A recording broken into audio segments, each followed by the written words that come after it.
In this video, we will talk about how to disable notifications in Windows 10. Method 1. Turn off all notifications completely. First, let's say you don't want any notifications at all.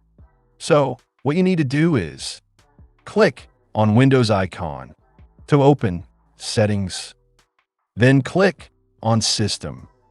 Now, go to Notifications and Actions. From here, turn off notifications. And that's it.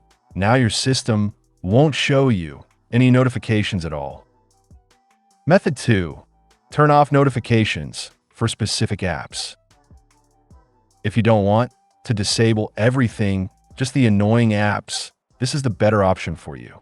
Once you will be on this settings page, scroll down a little, you'll see a list of apps.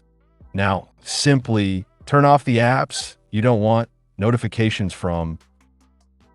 Method 3. Use Focus Assist. This one is really useful when you're working or gaming.